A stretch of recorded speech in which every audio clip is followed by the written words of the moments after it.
दोस्तों सावन का महीना आने वाला है। सावन का पहला सोमवार कब से है, कब से शुरू हो रहे हैं सावन, और दूसरा, तीसरा और चौथा कौन कौन सी डेट है, क्या है शुभ मुहूर्त और कब होगा शिव का अभिषेक, जानते हैं आज की इस वीडियो में शुभ मुहूर्त से लेकर उनकी कथा तक।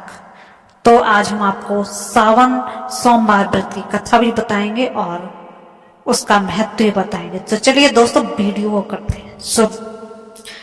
हिंदू धर्म में सावन महीने का विशेष महत्व है। मान्यता है कि इस माह में भगवान शिव और मां पार्वती की विधिवत पूजा करने से मनवांछित फल दोस्तों मिलता ही मिलता है। सावन माह के सोमवार का भी विशेष महत्व है। जाने सावन का पहला सोमवार कब पड़ता है। तो दोस्तों सावन का महीना 11 जुलाई से दोस्तों, जी हाँ 11 जुलाई से प्रारंभ हो जाएगा और 9 अगस्त है जो उसको समाप्त होगा। 11 जुलाई से 9 अगस्त के बीच सावन का महीना चलेगा। इसमें अब बात करते हैं 11 जुलाई को सोमवार तो है नहीं, तो सबसे पहला सोमवार दोस्तों आएगा 16 जुलाई। 16 जुलाई को दोस्तों सबसे पहला सोमवार पड़ेगा सावन का। उसके बाद आप शिव पूजन व जल अभिषेक का ब्रह्म मुहूर्त की बात करें तो सुबह 4:11 से सुबह 4:52 तक रहेगा। और वहीं अभिजीत मुहूर्त की बात करें तो सुबह 11:59 से 12:55 तक रहेगा। विजय मुहूर्त की बात करें तो दोपहर को 2:45 से दोस्तों 3:40 तक रहेगा। तो ये हो गया सावन का पहला सोमवार जब आप शिव पूजन और जल अभिषेक कर सकते हैं।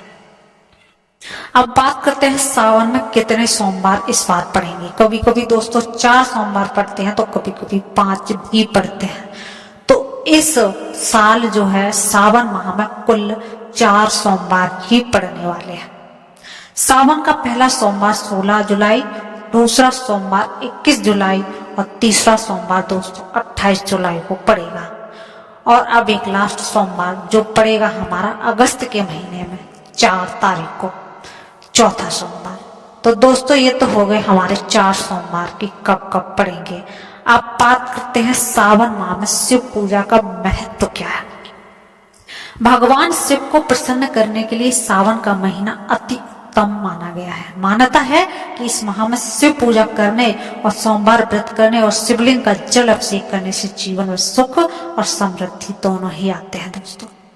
भगवान शिव व माता पार्वती की कृपा से सुखद वैवाहिक जीवन व संतान प्राप्ति का आशीर्वाद प्राप्त होता ही है। वहीं आपका घर भी धन धान्य से भरा रहता है। तो दोस्तों आप सोमवार जो सावन के सोमवार हैं, अगर आप सोमवार का व्रत नहीं भी करते हैं, वैसे करना चाहिए, हमें एक व्रत तो लेना ही चाहिए। लेकिन अगर आप नहीं भी करते हैं तो सावन के जो सोमवार हैं आप उनका व्रत अवश्य रखिए, जिससे हमें बहुत ही शुभ फल की प्राप्ति होती है। दोस्तों अब हम बात करते हैं सोमवार की व्रत कथा की। तो सोमवार की व्रत कथा भी आज आप सुन लीजिए।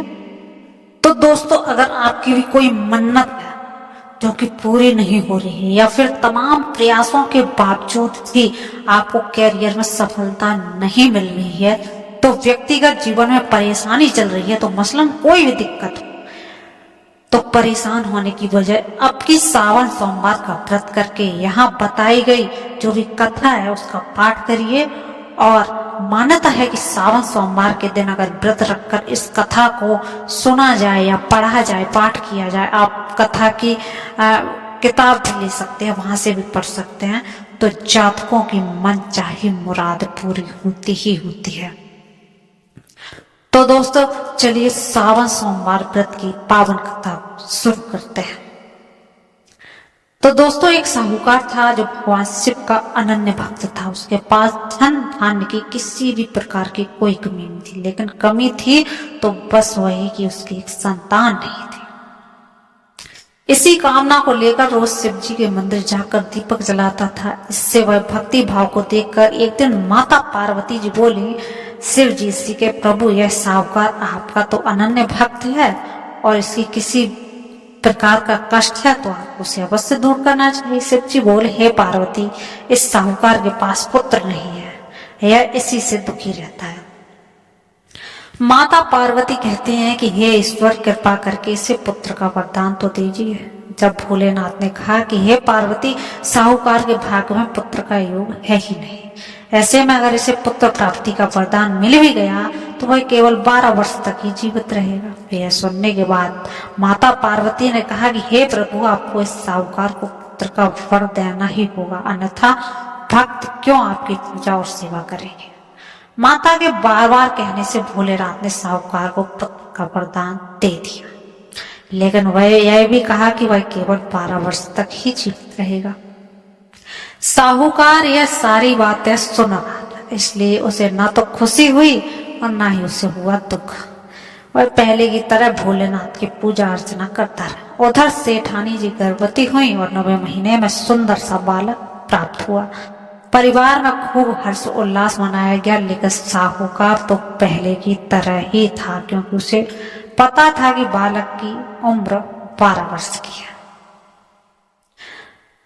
जब बालक 11 वर्ष की आयु हो गई तो एक दिन साहूकार की सेठानी ने बालक के विवाह के लिए कहा, तो साहूकार ने कहा कि वह अभी बालक को पढ़ने के लिए काशी भेजेगा।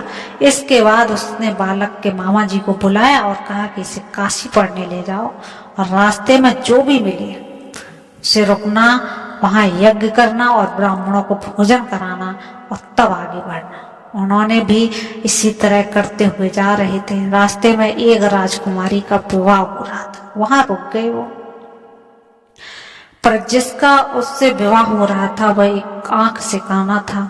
तो उसके पिता ने जब अति सुंदर साहूकार को बेटे को देखा तो उसके मन में आया कि क्यों ना इसी को थोड़ी देर के लिए घोड़ी पर बैठा दिया जाए, शादी के सारे कार्य संपन्न हो जाएंगे। तो उन्होंने मामा से बात करी और कहा कि इसके बदले में वह अथाह धन देंगे, तो वह भी राजी हो गए। इसके बाद साहूकार का बेटा विवाह की वेदी पर बैठा और जब विवाह कार्य संपन्न हो चुका तो जाने से पहले उसने राजकुमारी की चुंदरी का जो पल्लू था उस पर लिख दिया कि तेरा विवाह तो मेरे साथ हुआ, लेकिन जिस राजकुमार के साथ तुम्हें भेजेंगे वह तो एक आंख से काना है। इसके बाद वह अपने मामा के साथ काशी के लिए चला गया। उधर जब राजकुमार ने अपनी चुनरी पर यह देखा राजकुमारी ने, तो उसने राजकुमार के साथ जाने के लिए मना कर दिया। तो राजा ने भी अपनी पुत्री की बारात के साथ विदा नहीं किया, बारात वापस लौट गई। उधर मामा और भांजे काशी जी पहुंच गए।